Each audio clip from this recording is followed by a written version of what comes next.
Hey everyone, I'm here to help you relax and drift off tonight. If you enjoy using these videos to fall asleep, don't forget to like this video and subscribe to the channel for more calming content. Share where you're watching from and what time it is for you. I'd love to know. Now settle into a cozy spot, take a deep breath, and let's start unwinding together. In a dusty attic of a crumbling Victorian house on the edge of town, a skilled toy maker once set to work crafting a doll unlike any other. Meticulously carved from fine porcelain, the doll was designed to capture the innocence of childhood and the ephemeral beauty of dreams.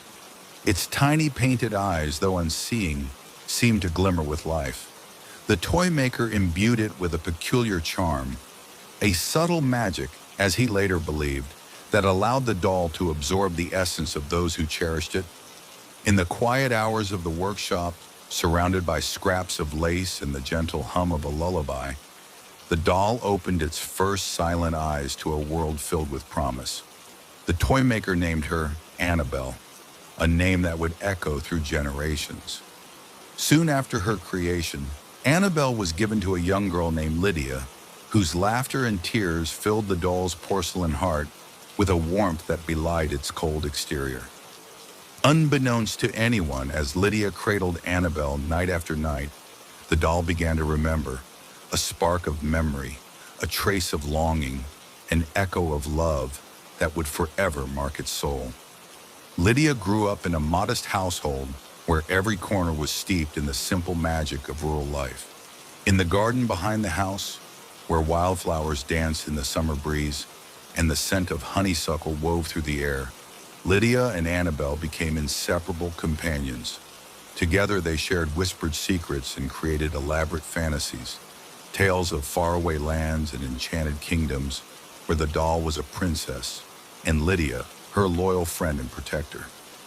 In those halcyon days, as Lydia played beneath the warm embrace of the sun, Annabelle absorbed every moment of laughter and every tear of joy. The doll's eyes, though lifeless to the untrained observer, shimmered with the vibrancy of 1,000 fleeting memories. Over time, Annabelle would recall the scent of freshly cut grass, the taste of sweet lemonade on a hot summer day, and the sound of Lydia's giggles echoing under a sky of endless blue.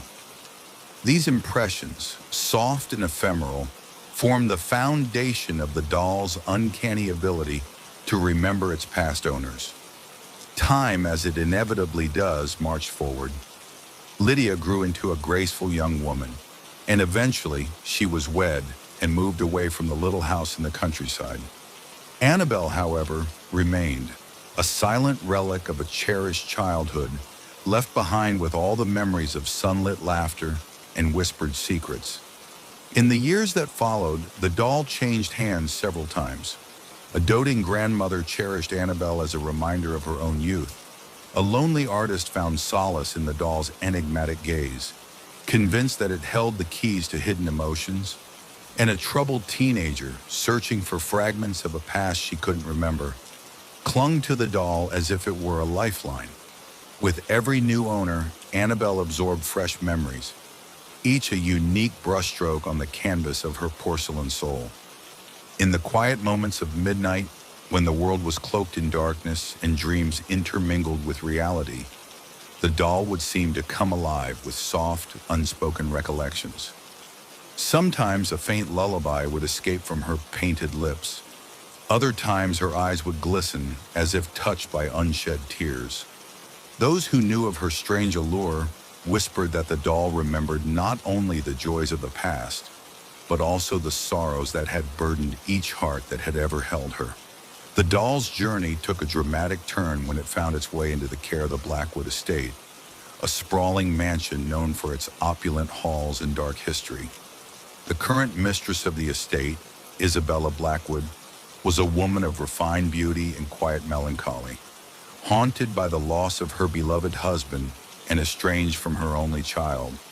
Isabella found solace in the antique treasures that filled the mansion's vast corridors. One rainy evening, while exploring a long-forgotten wing of the mansion, Isabella discovered Annabelle in a dusty, ornate box in the attic. The doll's delicate features, though dulled by time, stirred something deep within her, a sense of familiarity and a glimmer of hope that perhaps in remembering the past, she could find a path to healing. Drawn to the doll's silent mystery, Isabella placed Annabelle in the center of a sunlit parlor where she became a silent observer of the mansion's daily life. Over time, the doll's presence began to affect those who encountered her. Servants spoke of feeling as though the doll's gaze followed them from room to room. Guests remarked on an unexplainable chill that sometimes accompanied a glance in her direction. And Isabella herself found that in moments of quiet reflection, the doll seemed to unlock long-buried memories of her youth, a time when love was untainted by loss and life was filled with endless possibility. It was as if Annabelle, in her own silent way, was trying to heal the fractured hearts of those who held her close. As the years passed and the Blackwood estate weathered storms both literal and metaphorical, the legend of Annabelle grew among the staff and even among the local townspeople. Some came to believe that the doll was cursed, a vessel that carried the sorrow and secrets of every owner, a spectral memory that bound the living to the past. Others, however, saw her as a blessing, a guardian of memories that allowed lost souls to find comfort in the echoes of their former lives.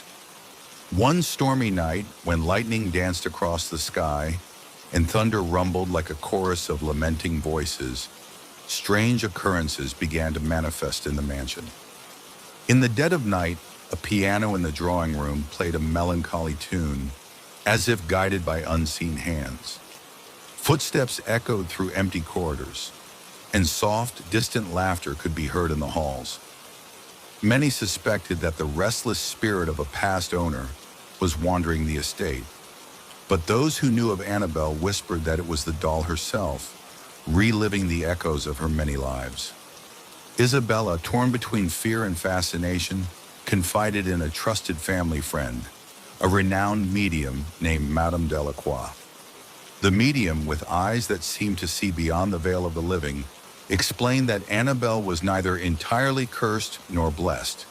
"She is a keeper of memories," Madame Delacroix said in a hushed tone, "an instrument through which the past can be remembered, mourned, and, in time, healed.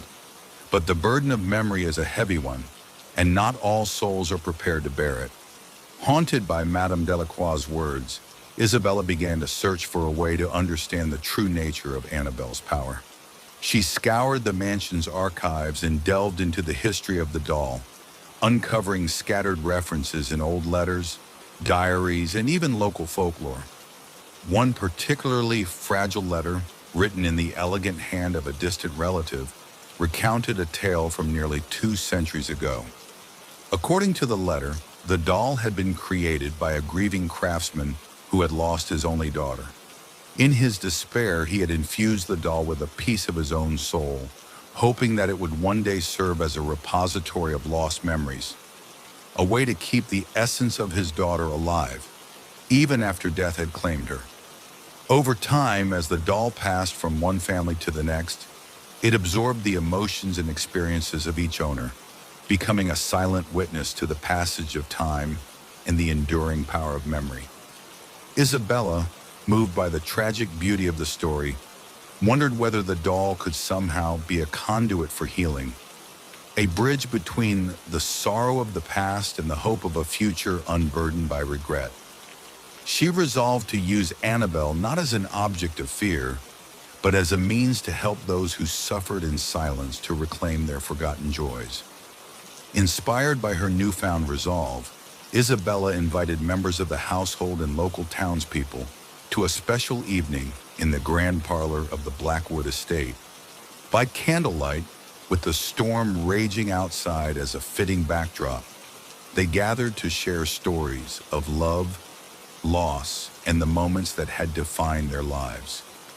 In the center of the room, Annabelle sat upon a velvet cushion, her porcelain eyes reflecting the flickering candle flames.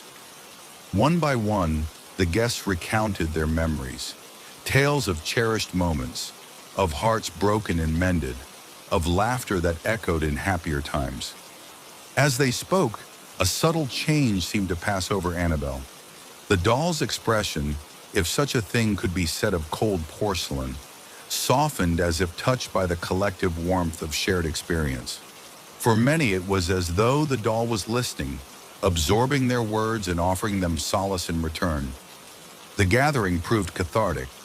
Even those who had long harbored their sorrows in silence found comfort in the communal act of remembrance. Isabella, with tears glistening in her eyes, realized that the doll had brought them together, weaving their disparate memories into a tapestry of resilience and hope. In that intimate moment, the legend of the doll that remembers its past owners transformed into a story of healing, a reminder that even the most painful memories, when shared, can become the foundation for a brighter tomorrow. Years passed, and the Blackwood estate, like the memories it sheltered, underwent a slow transformation. Annabelle continued to change subtly with each generation, her porcelain face becoming a palimpsest upon which the sorrows and joys of her owners were inscribed. Yet there came a time when the doll's power began to wane, and a palpable melancholy settled over the mansion. It was as if the doll itself sensed that the burden of countless memories had grown too heavy to bear. One winter night, when a blanket of snow muffled the world outside and the fire in the great hall burned low, Isabella, now an aging matriarch, retired to the parlor with Annabelle cradled in her arms. In a moment of quiet introspection, the doll's porcelain eyes seemed to flicker with a soft, final light. As Isabella gazed into them, she felt a surge of images flood her mind. A lifetime of memories, from the innocent laughter of childhood to the bittersweet farewells of a long, well-lived life. In that instant, the doll, her faithful, enigmatic companion, seemed to whisper a final confession, that the memories it had carried were not a curse but a gift, a testament to the enduring power of love and the indelible imprint of every human heart. With that revelation, the doll's light faded, and for one eternal moment, the room was filled with a profound silence, a silence that spoke of both loss and peace. Isabella understood that the time had come for Annabelle's journey to conclude, for the doll to rest, and for its legacy to pass quietly into the annals of the family's history. After Isabella's passing, the Blackwood estate was eventually inherited by her granddaughter, Cecilia.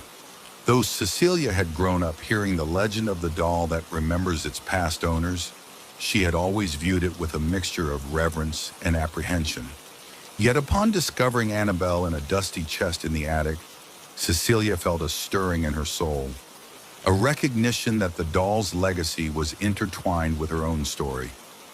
With the guidance of family heirlooms, old letters, and the recollections of those who had once been touched by Annabelle's mysterious power, Cecilia began a gentle project of restoration and remembrance. She carefully polished the doll, mended the delicate lace that adorned its miniature dress, and placed it in a glass case in the family's new home. But rather than locking it away as a relic of sorrow, she dedicated herself to preserving its legacy as a symbol of hope. Cecilia organized gatherings where family members would share their stories, each tale a tribute to the enduring spirit that Annabelle had witnessed through the ages. Over time, the legend of the doll that remembered its past owners evolved into a cherished family tradition. New stories were written, memories were celebrated, and the doll became a living link between the generations, a reminder that the past, with all its heartbreak and beauty, was a vital part of who they were. As the years turned into decades, the story of Annabelle, the doll that remembered its past owners, spread beyond the confines of the Blackwood family. It became a symbol for all who believed that memory, no matter how painful, was an essential thread in the fabric of life. Local historians and artists drew inspiration from its tale, and the doll was exhibited in small museums as a testament to the mystery of human emotion. Cecilia, now an elder with silver hair and kind, wise eyes, often sat by the window of the family home, gazing at the glass case that held Annabelle. In those quiet moments, She would recall the voices of her ancestors and the collective legacy of love, loss, and resilience that the doll had witnessed over centuries. For her, Annabelle was more than an object. She was a silent storyteller, a guardian of memories that transcended time and served as a beacon for the living. In the soft glow of twilight, when the world seems to pause between day and night, the legend of the doll that remembers its past owners endures. In every whispered family tale, in every carefully preserved letter and photograph, the memory of Annabelle lives on. Her porcelain eyes, though frozen in time, continue to reflect the laughter and tears of countless souls. And so, within the walls of the Blackwood estate, in the hearts of those who cherish the beauty of remembrance, the doll remains a timeless symbol, a silent sentinel guarding the delicate, indelible impressions of a life well lived. For in every memory, whether joyful or sorrowful, lies the light that guides us through the darkness. And in every story, no matter how quietly told, there echoes the eternal promise that love endures beyond time.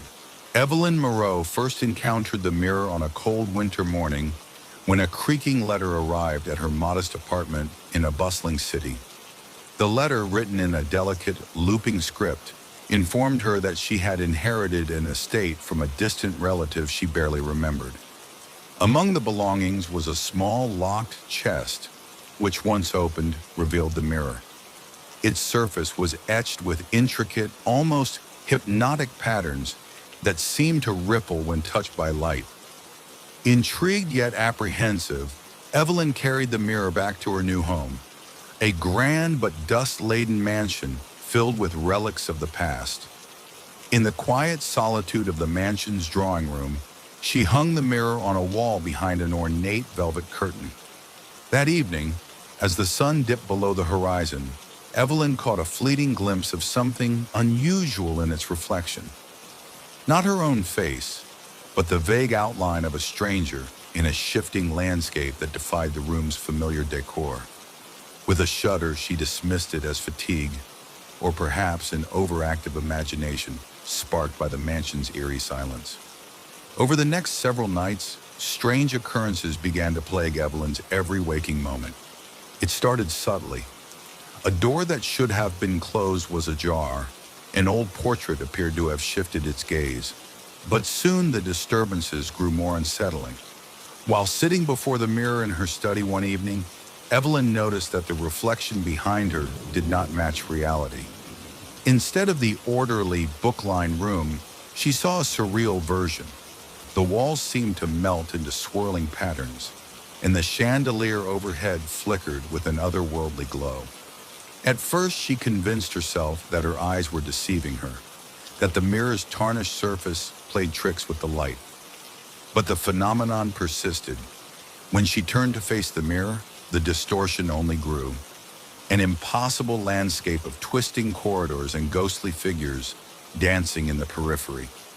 In a moment of disquieting clarity, she realized that the mirror did not simply reflect the room in front of it.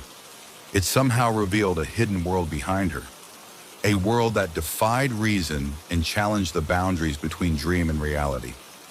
Unable to ignore the increasingly bizarre events, Evelyn began to research the mirror's origins. In the mansion's dusty library, she discovered a brittle journal belonging to her great-grandmother, Genevieve Moreau. The journal recounted cryptic tales of a mirror that showed more than mere reflection. A mirror that, once awakened by sorrow and regret, would unveil a parallel world of fractured memories and altered destinies. Genevieve had written of strange nights when the mirror's surface glowed with eerie luminescence, and those who gazed upon it reported visions of landscapes that shifted like liquid, as though the mirror were a window into an alternate dimension.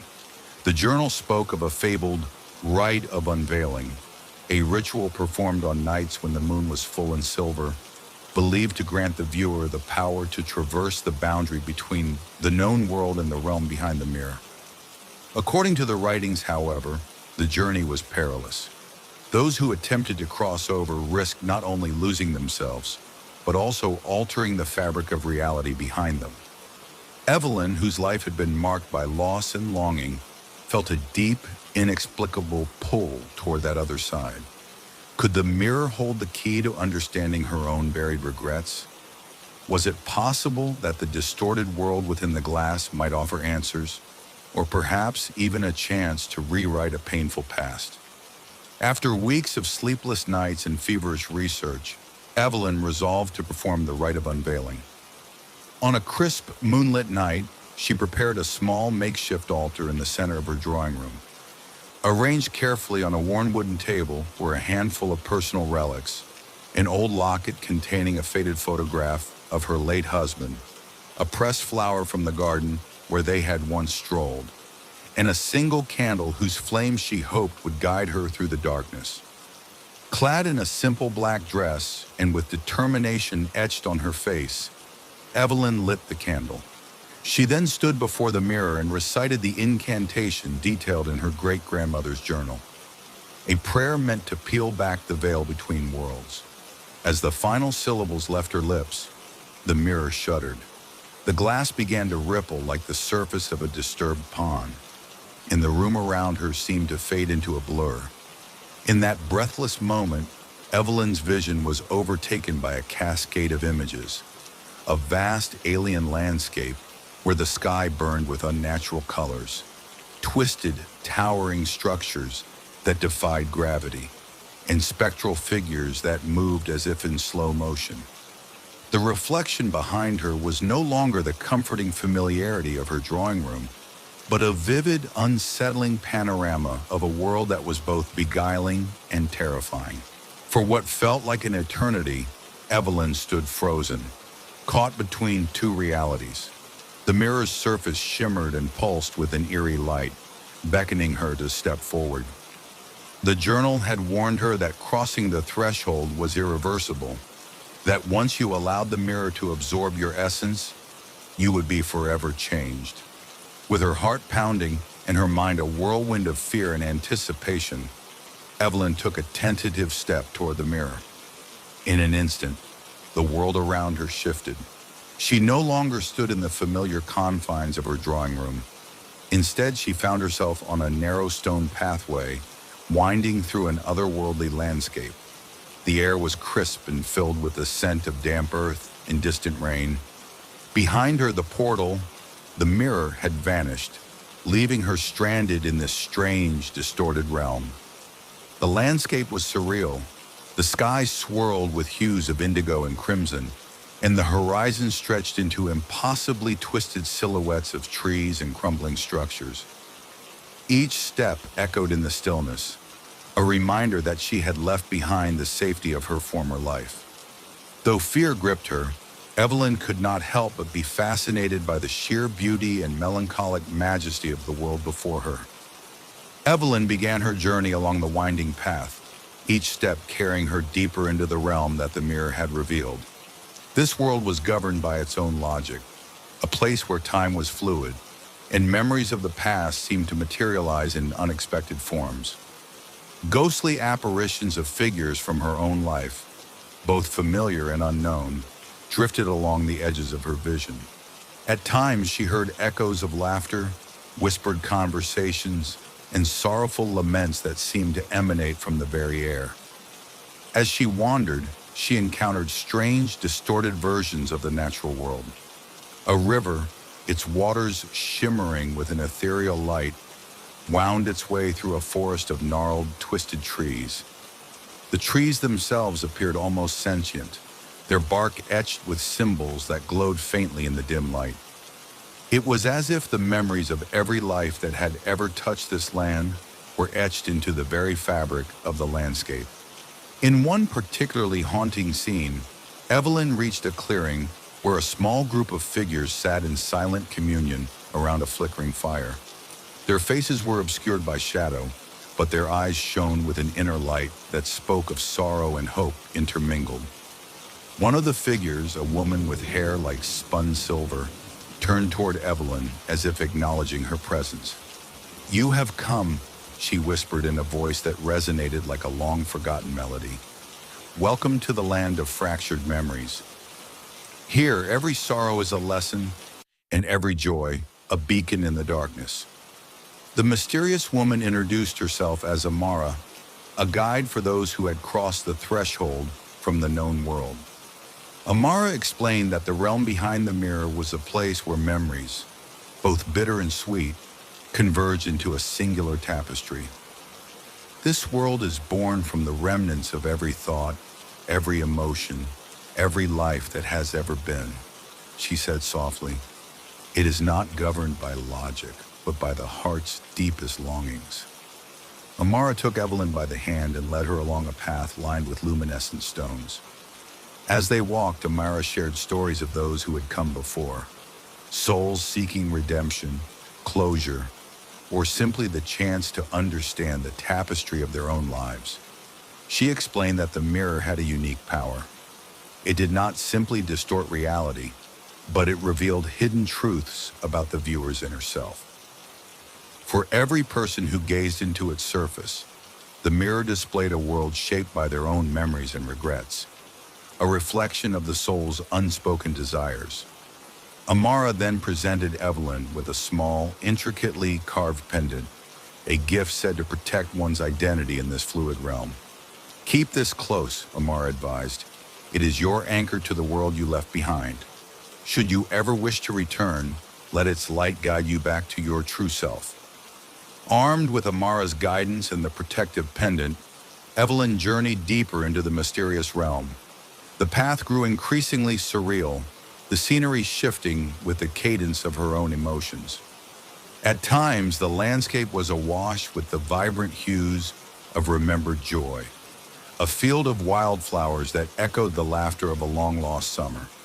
At other times, it darkened into the somber tones of regret, a desolate moor under a stormy sky where the wind seemed to weep.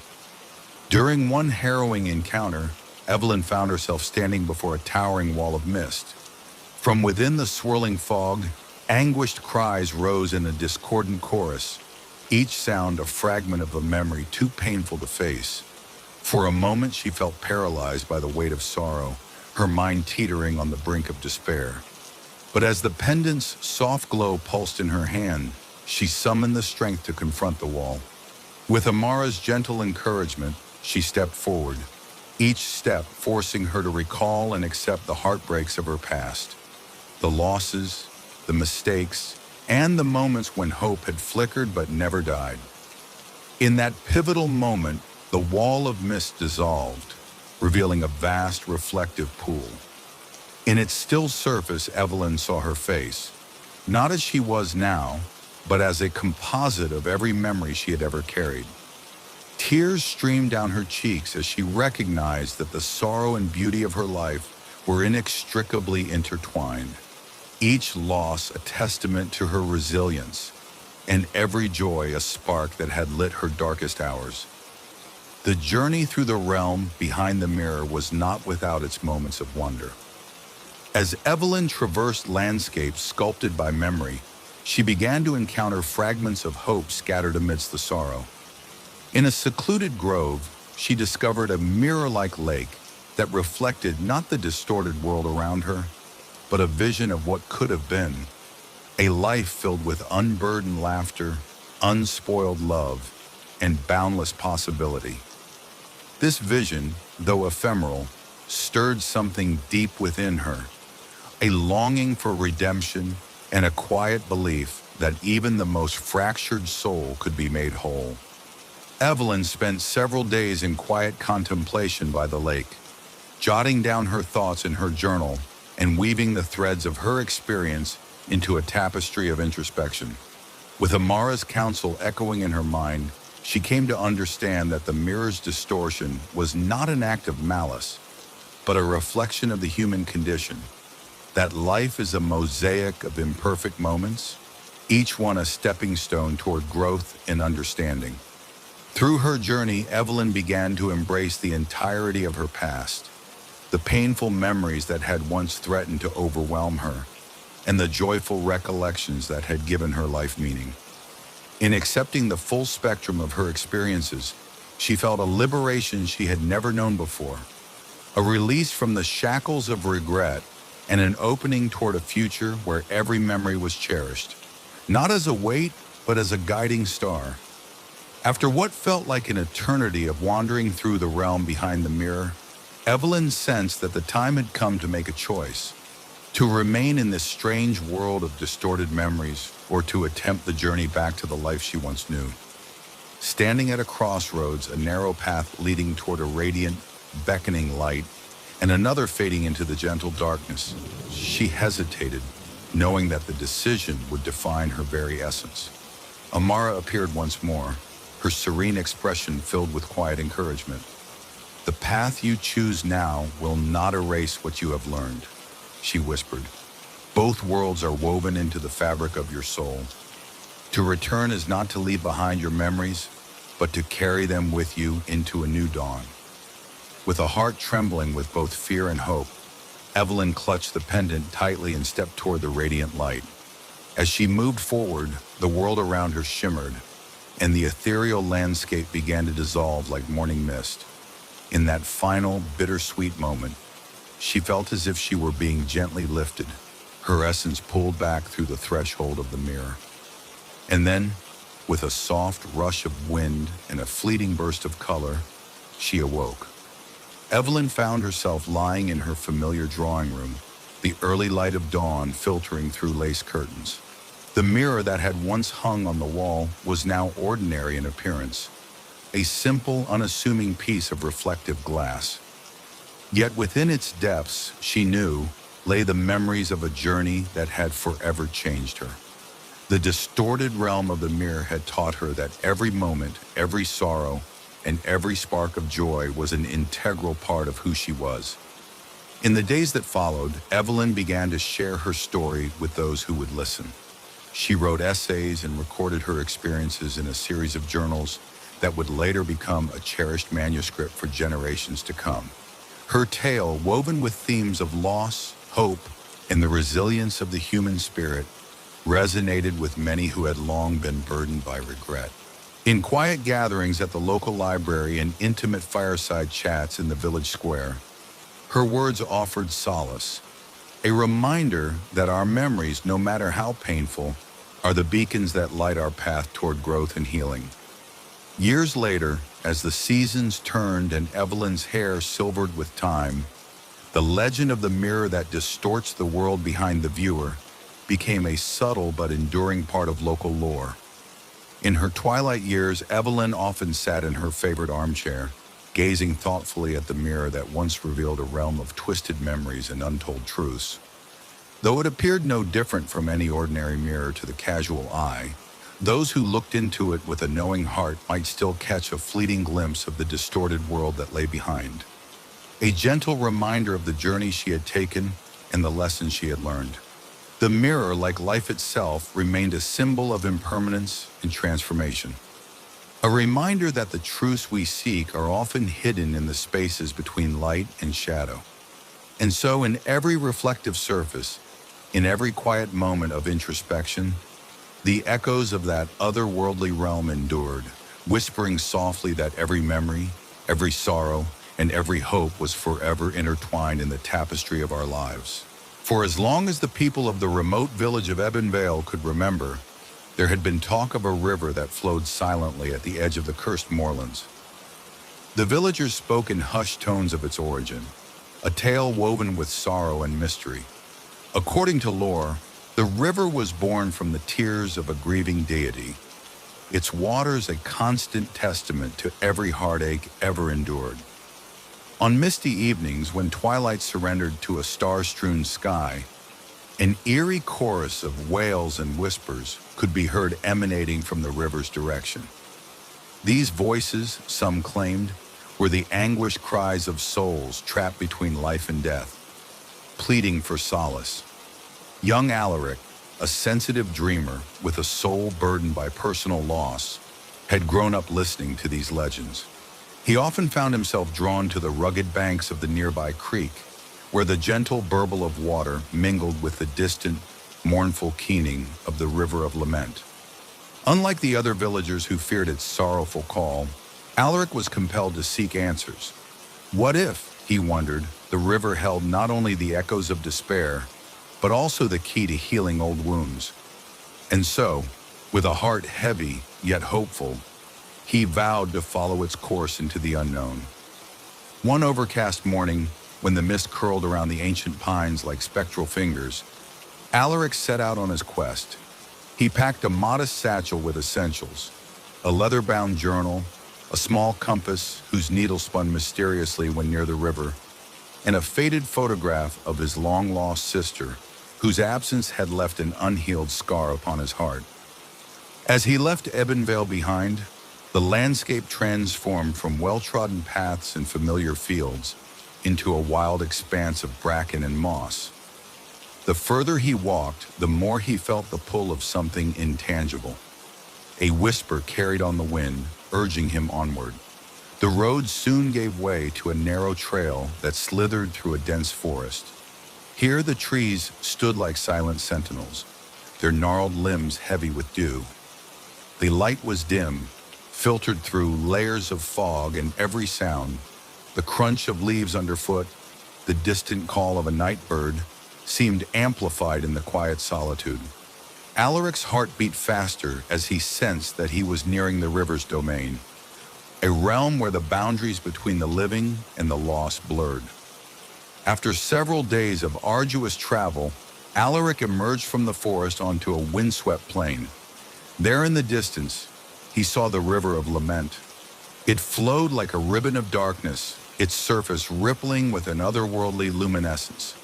The water appeared almost black in the fading light, yet hints of deep blue and silver shimmered along its surface, like the scattered tears of 1,000 souls. As he approached the riverbank, a chill ran down his spine. The air was thick with an inexplicable sorrow, and faint, indistinct voices seemed to float on the breeze, as if carried from the very depths of the river. Alaric knelt at the water's edge, his reflection merging with the murky surface. He strained to listen, and in the soft susurrus of the current, he could just make out words, whispers of lost names, cries of mourning, and pleas for remembrance. In that moment, he felt the weight of all the grief that had ever been and that might still be. Though his heart ached at the sound, he also sensed that the river was offering him something, a chance to understand, to remember, and perhaps to heal. That first night by the river was unforgettable. Alaric built a small fire on the bank and settled down, the flames flickering and casting dancing shadows upon the water. As the night deepened, the wind's whisper grew into a chorus of lament. He closed his eyes and allowed the sounds to wash over him, each note a brushstroke, painting a sorrowful portrait of lost lives and forgotten dreams. In his dreams that night, Alaric was carried along the river's current. He saw apparitions of weeping figures drifting in the water, faces blurred by time, eyes filled with endless grief. Among them, he recognized his sister's gentle smile, her eyes bright with hope before a tragedy had dimmed their light. The vision was both painful and strangely comforting, as if the river had become a repository for every tear ever shed. When he awoke at dawn, his journal filled with desperate, flowing lines of verse that he could barely recall composing, a testament to the raw power of the river's cry. In the days that followed, Alaric dedicated himself to deciphering the cryptic voices of the river. Each night, he sat by the banks with his journal, recording the fleeting sounds and trying to assign meaning to each mournful syllable. He discovered that the river's voices were not random. They followed a rhythm, a cadence that spoke of ancient rituals and long-forgotten legends. Some nights the voices would lament a singular name, while on others they would rise into a chorus of sorrow, as if the river were recounting a collective tragedy. One moonless night, as a thick fog blanketed the land, he heard a voice that stood out from the rest, a clear, plaintive tone that repeated, "Remember, never forget." The words resonated deeply within him, stirring memories of his sister and of all the moments he had desperately tried to hold on to. Determined to understand this message, Alaric sought out the village elder, a wizened woman named Maris, reputed to possess knowledge of the old ways. Maris told him that the river was believed to be the keeper of souls, an ethereal passage through which the echoes of the departed were carried across the land. It is said that the river takes the cries of those left behind, she explained in a hushed tone, and in its endless flow, it reminds the living to honor their memories. It is both a curse and a blessing, a constant reminder that nothing is ever truly lost. Her words, filled with both sorrow and wisdom, bolstered Alaric's resolve to continue his journey and to confront the full spectrum of grief that the river embodied. Deeply moved by Maris's tales, Alaric decided to perform an ancient ritual to honor the lost souls carried by the river. In a small clearing near its bank, he gathered offerings, a handful of wildflowers, a smooth stone from the river's edge, and a scrap of cloth from his sister's favorite dress. With trembling hands, he arranged the items upon a flat rock, forming a makeshift altar. As the twilight deepened and the river's lament rose once more, he recited prayers he had found in Maris's old grimoire, words that spoke of love, loss, and the eternal cycle of remembrance. The ritual was simple yet profoundly moving. As he finished the final incantation, a gust of wind swept through the clearing, stirring the water and carrying the offerings downstream. In that moment, Alaric felt an overwhelming connection to the past, a rush of emotion that left him both shattered and somehow whole. The river, it seemed, had acknowledged his tribute, and its mournful cry softened to a gentle, lulling hum, a sound like a promise that the memories of the lost would endure. Yet as the ritual ended, Alaric sensed a change in the river. Its gentle hum grew into a sorrowful wail that shook the very earth. The water churned violently, and dark shapes swirled beneath its surface. It was as if the river itself was mourning a new loss, a grief too profound to be contained. Terrified yet compelled, Alaric stepped closer to the turbulent edge. In the heart of the maelstrom, he thought he saw shadows reaching out like desperate hands, pleading silently for release. In that harrowing moment, he realized that the river was not only a keeper of memories, but also a harbinger of despair. The cries of lost souls, long carried on its currents, were building into a crescendo of anguish. With his heart pounding and eyes wide with fear, Alaric clutched his sister's photograph close to his chest. He whispered, "I remember. I will not let you be forgotten." His voice, trembling yet resolute, cut through the cacophony of sorrow. Slowly, miraculously, the raging water began to calm, and the anguished wails subsided into a mournful, steady murmur. That night, as Alaric lay in a makeshift shelter by the riverbank, sleep came unbidden, carrying him into a vivid, surreal dreamscape. In his dream, he found himself on a narrow boat drifting down the river of lament. The boat, carved from ancient wood and adorned with faded symbols, glided silently over waters that shimmered with sorrowful light. Around him, ghostly figures of lost souls drifted, each one a person whose life had been cut short by heartbreak, misfortune, or regret. The journey was both terrifying and deeply cathartic. The spectral figures whispered their stories, tales of love and betrayal, of dreams deferred and lives unfulfilled. Alaric listened, his own grief mingling with theirs, until he came upon a solitary figure seated at the prow, a woman whose eyes shone with the light of distant stars. She turned toward him and spoke in a voice that was both gentle and commanding. "To mend the broken, you must first accept the sorrow that binds you. Only then can the river's lament transform into a song of healing." In that moment, Alaric understood that the river's power lay not solely in its ability to evoke grief, but also in its capacity to guide the living toward redemption. The dream faded slowly, leaving him with a renewed sense of purpose and the resolve to honor every memory, no matter how painful. Dawn broke over the desert of rolling dunes and ancient stone, And with it, Alaric began his journey back to Ebenville. The river of lament flowed quietly beside him, a constant reminder of the voices it carried and the burdens it bore. Though his body was weary and his heart heavy, he felt transformed. The sorrow he had witnessed had etched itself into his soul, but it had also taught him the fragile beauty of remembrance and the possibility of healing through acceptance. In Ebenvale, the villagers greeted him with a mixture of awe and pity. Whispers of the man who listened to the river spread quickly, yet Alaric was determined to use his experience to bring solace to others. He began to record his journey in detailed journals, composing poems and songs that captured the melancholy majesty of the river and the enduring power of memory. Over time, his work inspired others to confront their own grief, transforming personal sorrow into a collective hymn of hope and resilience. Years passed, and Alaric's journals became treasured relics of Ebenvale, a body of work that spoke of love, loss, and the eternal struggle to remember without being consumed by sorrow. The river of lament continued to flow on the outskirts of the village, its mournful song now a familiar part of daily life. Parents would speak to their children of the river's strange magic, urging them to cherish their memories even as they learned to let go. The river, once a symbol of despair, had evolved into a reminder that every tear and every whispered prayer was a testament to the enduring human spirit.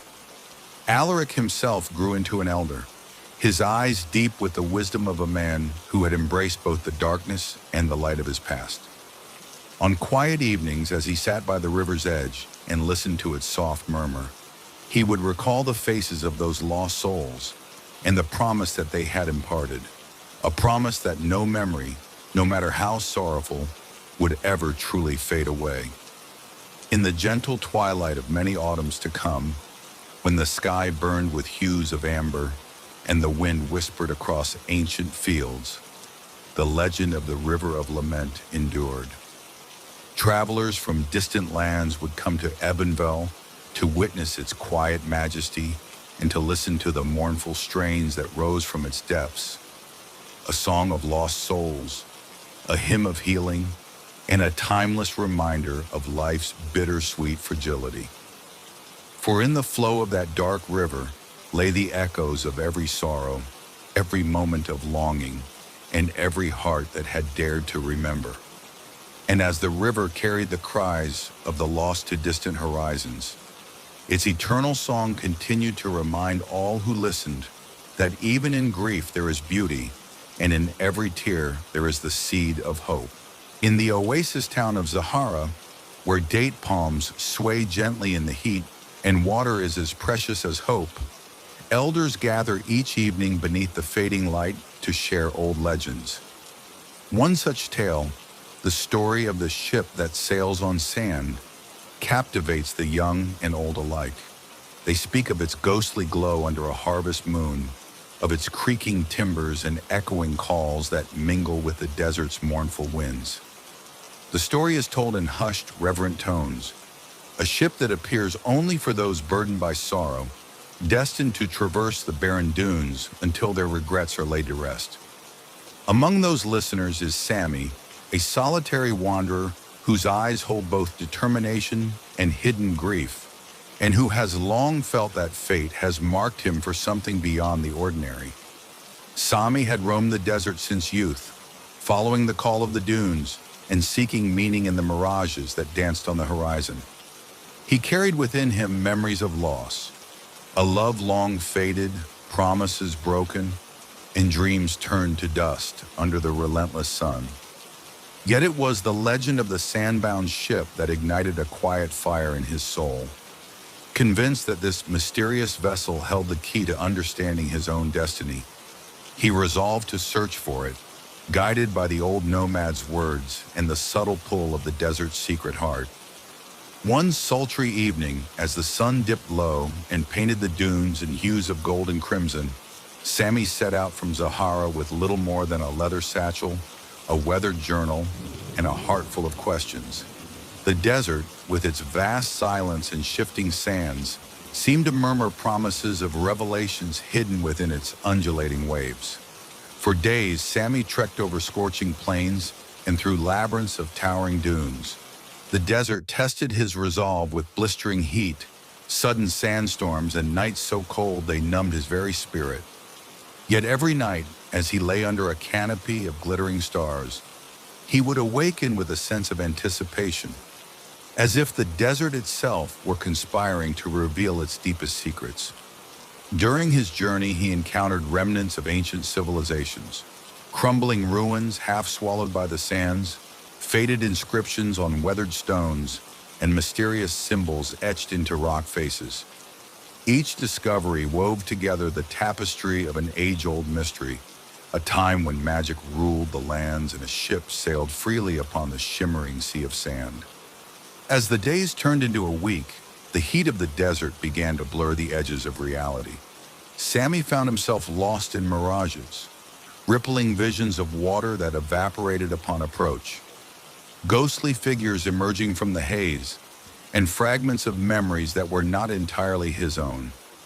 In one such vision, he saw a magnificent ship with a hull of carved stone and sails that seemed spun from starlight, gliding gracefully over rolling dunes.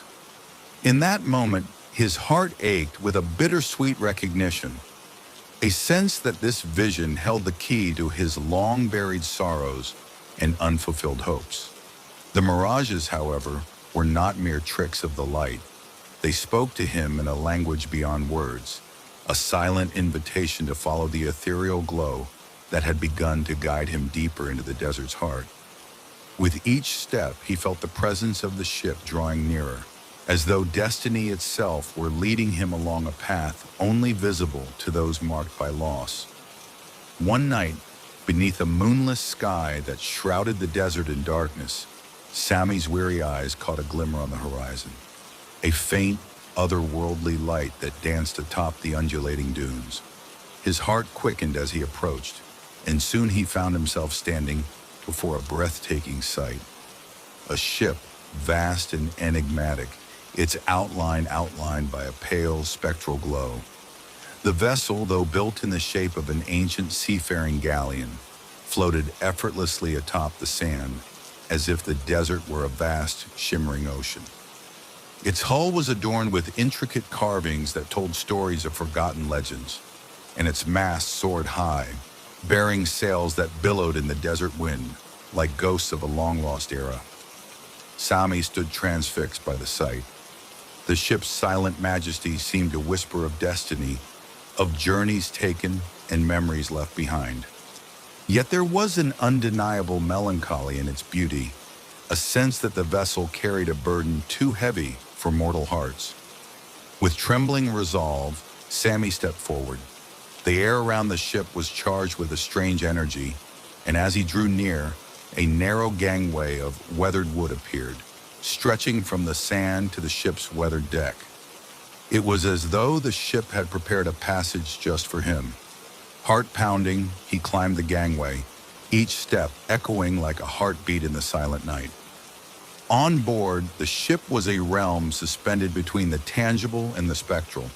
The decks were lined with tattered banners and faded insignia, and corridors led into shadowy chambers filled with relics of a forgotten past. Sammy wandered through these halls, the ship's silent corridors reverberating with the echoes of voices long gone.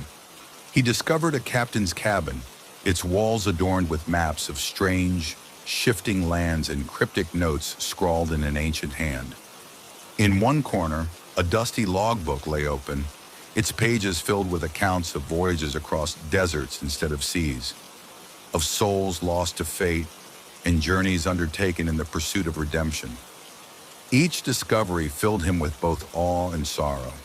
The ship, it seemed, was not merely a vessel but a repository of memories, of dreams, of regret, and of the eternal quest for meaning. And as he delved deeper into its mysteries, Sammy began to realize that this was no ordinary ship. It was a harbinger of destiny, a vessel that sailed on sand to carry those weighed down by their past toward a final, transformative journey. As dawn approached and the first light of a weak desert sunrise touched the horizon, the ship's ethereal form shuddered slightly. From the dim corridors emerged figures, spectral crew members, translucent and mournful, their eyes reflecting both longing and resignation. They moved with a quiet grace, as if bound by a duty that transcended life and death. One of these figures, a gaunt man in a tattered uniform, approached Sammy with an expression of gentle sorrow. "Welcome, traveler," he said in a voice that sounded like wind through ancient sails. "I am Captain Idris, once the master of this doomed vessel. We are bound to this ship by a curse, a fate that has doomed us to wander the sands, forever caught between the realms of memory and oblivion." Captain Idris explained that the ship was born from a pact made long ago by a people who had lost everything to a merciless desert storm. In their desperation, they had invoked ancient magic, sealing their memories and with them, their souls into this vessel. The ship now sailed on the desert sands, its course determined by the weight of forgotten sorrow and unfulfilled destinies. Those who encountered its ghostly light were marked for a journey that might either redeem them or consign them to eternal wandering. Sammy listened, heart heavy with empathy, and a dawning understanding that his own burdens had led him to this fate. He realized that the ship, in all its spectral grandeur, was both a warning and a promise, a chance to confront the shadows of the past and to reclaim the fragments of memory that defined his very soul. Over the following days, the ship sailed slowly over the vast desert, its passage marked by an eerie calm amid the ever-shifting dunes. On board, Sammy was given a place among the spectral crew, not as a condemned soul, but as a seeker of truth. He spent long hours in quiet reflection on the deck, watching the endless sands ripple beneath the ship's hull, and listening to the soft murmur of voices that seemed to emanate from the very air around him. In the solitude of the ship's lower decks, he confronted visions of his past, a montage of bittersweet memories, laughter in sunlit courtyards, tender moments shared beneath moonlit skies, and painful farewells that had left scars on his heart. Each memory was like a ghostly echo, vibrant yet fragile, and Sammy understood that to move forward he must accept every fragment of his life, no matter how sorrowful. One night, as a fierce sandstorm raged outside and the ship rocked gently on the shifting dunes, Sammy sat with Captain Idris in the captain's cabin. In a low, trembling voice, the captain revealed that the ship's curse might be broken if a soul so burdened could reconcile with its past, and in doing so, offer a new beginning to those who sailed with it. "The key to our redemption lies not in erasing our memories, but in embracing them," the captain murmured. "Only then can we hope to chart a course toward true freedom." Inspired by these words, Sami embarked on a personal odyssey of catharsis. He began writing his memories in a journal, each entry a tribute to the joys and sorrows that had made him who he was. Slowly, as he surrendered to the bittersweet flow of recollection, the spectral ship seemed to respond. The faces of the ghostly crew grew less forlorn, and the oppressive weight of despair began to lift from the vessel. As the ship sailed deeper into the heart of the desert, the time came for Sammy to make a choice. In the quiet stillness of a night lit by a rare pale crescent moon, Captain Idris summoned him to the bridge, a weathered platform overlooking an expanse of shifting sand that glowed under the moon's feeble light. "There comes a moment in every journey," the captain intoned solemnly, "when a traveler must decide whether to continue down a path of eternal wandering or to step into a new life, a life reclaimed from the chains of past regrets." Sami's heart pounded as he considered his options. The ship had shown him the depths of his sorrow, the beauty of his memories, and the possibility of redemption. Yet he also felt a lingering pull, a desire to return to the world of the living, to rebuild his life in the light of day. After a long, agonizing silence, Sammy spoke softly. "I choose to keep my memories, both the joy and the pain. I choose to return to the world, knowing that every moment, every scar, is a part of who I am." Captain Idris nodded with a bittersweet smile. "Then may you find your way, and may our voyage serve as a reminder to all that even the doomed can choose a path of redemption." With that choice made, the spectral crew gathered around as the ship's ethereal form began to fade. The ghostly vessel, its purpose fulfilled for one more soul, started to dissolve into a swirling mist of sand and memory. In a final, resonant chime, a sound that seemed to echo from the depths of time, the ship vanished, leaving Sammy alone on the endless desert, yet forever changed. In the soft light of dawn, Sammy awoke on a dune. The remnants of the spectral ship dissipated like a dream. The desert stretched endlessly before him, a vast ocean of sand, silent and eternal. With a heart full of both sorrow and hope, he began the long journey back to Zahara.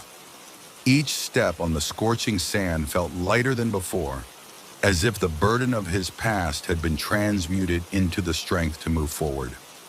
As he walked, he encountered fellow travelers and villagers who looked at him with a curious mix of awe and compassion. Though he could not explain the full measure of his odyssey, there was a quiet wisdom in his eyes, a depth born of having sailed on a ship of memories and having chosen to reclaim his life. He shared fragments of his journey in whispered conversations by campfires, urging others to embrace both the light and shadow of their past. Years later, the legend of the ship that sails on sand became a cherished, albeit mysterious, part of Zahara's lore. Sammy, now a gentle, reflective man with lines of both sorrow and wisdom etched upon his face, became a guide to lost souls and a storyteller whose words bridge the gap between myth and memory. Under the vast desert sky, he would recount the tale of a spectral ship, a cursed vessel borne upon shifting sands, and a journey of redemption forged in the crucible of one man's heart. The desert, with its eternal cycles of wind and dune, continued to hold secrets in its golden embrace. On moonlit nights, travelers claimed to see a faint glow upon the horizon, the lingering echo of a ship that sailed on sand, a reminder that destiny is ever fluid and that even the most burdened souls have the power to choose their own path. In the quiet hours before dawn, when the world is hushed and the desert whispers its ancient lullabies, there are those who pause to listen for the sound of a distant, ghostly chime. They say that the spectral ship still sails on the dunes, a vessel of memories and lost hopes, forever marking the threshold between despair and redemption.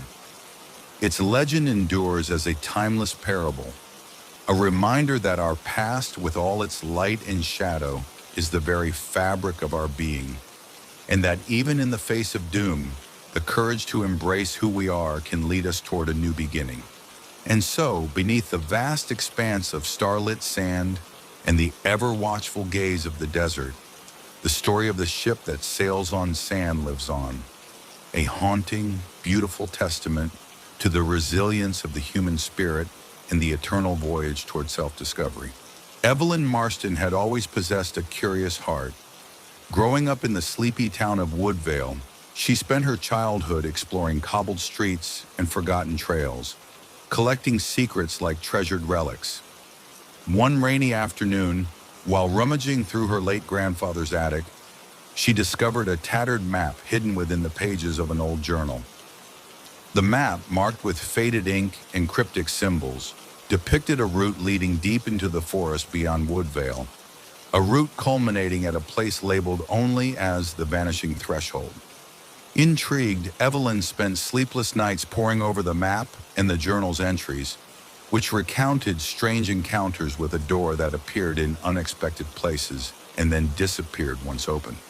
The journal's melancholic tone hinted at tragedy and irreversible loss, but also at the possibility of discovering a hidden truth. Determined to unravel the mystery, Evelyn resolved to follow the map's trail, even if it meant stepping into the unknown. At dawn, with a heavy pack and a mind swirling with both hope and trepidation, Evelyn set out into the dense forest. The woods were alive with murmurs, rustling leaves, the distant call of birds, and an inexplicable hush that seemed to presage an otherworldly presence. As she trod along the mossy path marked on the map, every shadow and every flicker of light seemed imbued with significance. The deeper she ventured, the more the forest transformed from a familiar haven into a realm of secrets and half-forgotten dreams. On the third day, after trekking past ancient trees that reached toward the heavens and crossing a babbling brook, Evelyn came upon a clearing bathed in twilight. There, standing solitary and incongruous amidst nature's wild splendor, was a door. It was unadorned, a simple, weathered wooden door set into a stone wall that had no discernible origin. Despite the surreal scene, something in its quiet presence stirred Evelyn's heart. Clutched in her hand, the map trembled as if in anticipation. Evelyn's pulse quickened as she approached the mysterious door. It hung in midair against the backdrop of the encroaching dusk, its surface etched with delicate patterns that neither glowed nor faded with the dying light. The air around it was thick with a hush that seemed to beckon her closer. Despite an inner warning, a small, persistent voice cautioning her of danger, curiosity proved too potent. She reached out slowly, her fingers trembling as they brushed the cool, rough wood. For a moment, time stood still. The door seemed to breathe, as if it possessed a life of its own, its silent murmur echoing in her mind. And then, with an almost imperceptible creak, the door swung open. What happened next defied explanation. As soon as it opened, the door began to fade, its outlines blurring, its surface dissolving into shimmering motes of dust and light, until it vanished entirely, leaving only an empty space in the stone wall and a lingering chill in the air. Stunned, Evelyn staggered back. The clearing was suddenly empty, as though the door had never been there. But the memory of its opening, the sensation of crossing an invisible threshold, was seared into her mind. She searched the clearing frantically, but no trace of the door remained. In its place lay a faint impression in the ground, a circular mark, like a footprint left by an unseen force. Over the following days, Evelyn found herself haunted by dreams of the door.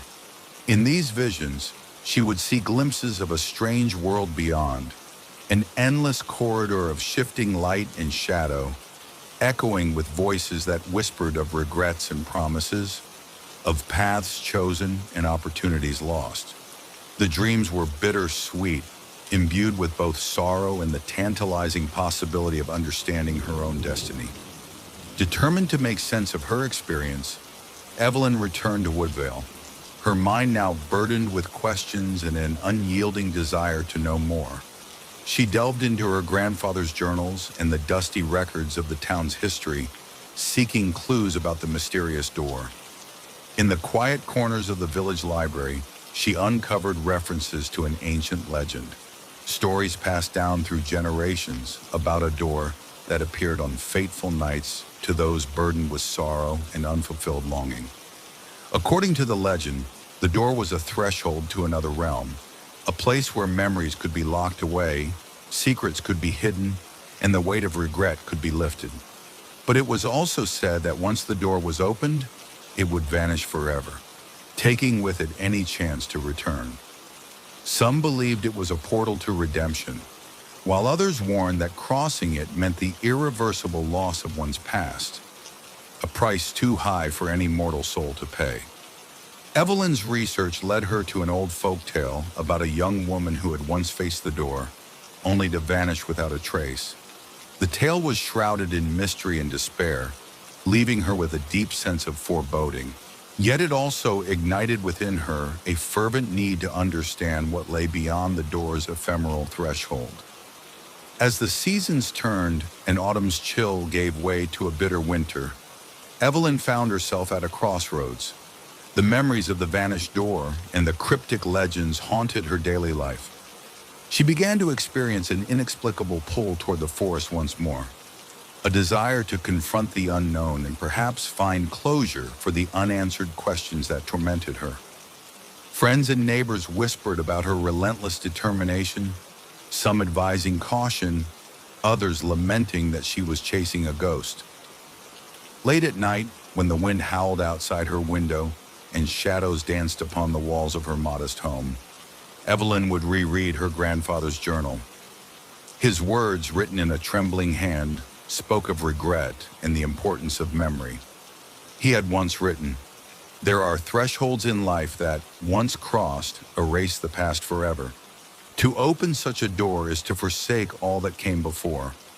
But sometimes in forsaking, we may find a path to a new beginning." These words echoed in her mind as she grappled with the choice. Should she return to the forest and seek the door again, risking the loss of her cherished memories and the very fabric of her identity? Or should she bury the mystery, locking away her longing for answers and resigning herself to a life defined by the known and the familiar? After many sleepless nights, Evelyn's longing proved too great to resist. With a heavy heart and a mind steeled by resolve, she set out one crisp winter evening to retrace the steps that had led her to the vanished door. The forest, now bare of its summer vibrance, exuded a spectral beauty. The trees, their branches etched against a twilight sky, whispered softly as she passed. Each crunch of frost underfoot resonated like a solemn heartbeat in the silent expanse. Guided by the memory of that fateful moment, Evelyn wandered deeper into the woods, retracing the hidden path marked on her grandfather's map. The atmosphere grew thick with anticipation. In the stillness of the winter night, as snowflakes danced around her like delicate spirits, she finally reached the familiar clearing. There, instead of the door that had once beckoned her, only the impression remained. A faint outline in the snow, a reminder of what had been lost. Yet this time, the air carried an electric charge, as if the threshold were on the verge of reappearing. With trembling anticipation, Evelyn waited in the clearing, her breath visible in the cold night air. Hours passed in silence, punctuated only by the soft whisper of the wind and the distant call of an owl. Just as the moon climbed high and bathed the clearing in a ghostly glow, a shape began to materialize, a subtle outline that coalesced from the swirling snow. There it was, faint at first, then growing clearer, the door, as if reborn from the mists of memory and frost. Her heart hammered as she approached it once more. The door, now more delicate and ethereal than before, seemed to shimmer under the lunar light. It was as though the forest had granted her one final chance to face the unknown. Overcome with conflicting emotions, hope, fear, and a deep-seated longing, Evelyn raised her hand and gently grasped the doorknob. In that charged instant, time seemed to hold its breath. She turned the knob slowly, every creak of the wood resonating like a mournful sigh. The door swung open with a sound that was scarcely audible, a soft murmur, as if echoing the heartbeat of the forest. And then, in an instant both magical and heartbreaking, the door began to vanish again. Its form blurred, dissolved into motes of silver light, and disappeared completely, leaving Evelyn standing alone in the clearing with the cold truth of its impermanence. The disappearance of the door left Evelyn with an overwhelming emptiness. Not only had the door vanished, but so too had the possibility of uncovering the mysteries it promised. In its absence, she felt the weight of countless memories pressing upon her, memories of joy and sorrow, of a past that defined who she was, and a future that now seemed uncertain. She sat in the clearing for hours, grappling with a profound realization. The door had always been a symbol of choices and the impermanence of memory. It had offered a fleeting glimpse into another realm, one where the past could be sealed away, but at the cost of losing part of oneself forever. Tears mingled with the frost on her cheeks as she understood that some thresholds, once crossed, are meant never to be retraced. The mystery of the door that disappeared once opened was a metaphor for the passage of time itself, a reminder that every moment, every memory is transient and must be cherished before it slips away into oblivion. In the weeks and months that followed, Evelyn returned to her life in Woodvale, forever changed by her encounter with the vanishing door. She immersed herself in her grandfather's journals and the town's ancient lore, seeking solace in the knowledge that the mystery, however painful, was part of a larger tapestry of life. She began to write her own accounts, chronicling her journey in a series of heartfelt essays and poems. Her words spoke of loss and beauty, of the fragility of memory, and of the bittersweet nature of every choice we make. The door, though it had vanished before her eyes, left behind a legacy that resonated deeply with the people of Woodvale. Neighbors and strangers alike found comfort in her writings, for they too had experienced moments when the past slipped away, like sand through their fingers. In local gatherings and quiet evenings by the fire, her story was retold, a cautionary tale of longing, a tribute to the ephemeral nature of life, and a reminder that some mysteries are meant to be embraced rather than solved. Years later, as time wove its inevitable tapestry of joy and sorrow throughout Woodvale, Evelyn's legacy endured. Now an elder with soft silver hair and gentle eyes, she would often be found sitting on her porch, gazing toward the edge of the forest. The legend of the vanishing door had grown into a part of the town's collective memory, a symbol of impermanence, of choices made in the twilight between hope and regret. Children grew up hearing the tale as a bedtime story, and poets and artists found inspiration in its haunting beauty. Evelyn's writings became cherished tomes in the local library, their pages a testament to the enduring power of memory and the bittersweet nature of every moment. Though the door itself was never seen again, its presence lingered in every whispered wind, every flicker of light at dusk, and every quiet moment when one remembered that some thresholds, once crossed, are lost forever. In the quiet solitude of a crisp autumn evening, as the sun dipped low behind the ancient oaks and the first stars began to twinkle in the sky, Evelyn sat by her window with a gentle smile. In her heart, she knew that the vanishing door was not merely an object of mystery, but a profound symbol of life's transient beauty, a reminder that every memory, every choice is precious because it is ephemeral. And so, in the years that followed, the legend of the door that disappears once opened became a gentle echo in the lives of those who dared to love, to lose, and to remember. It was said that in every heart there exists a door, one that opens to our deepest fears and most cherished memories, and once opened, fades into the past, leaving us forever changed.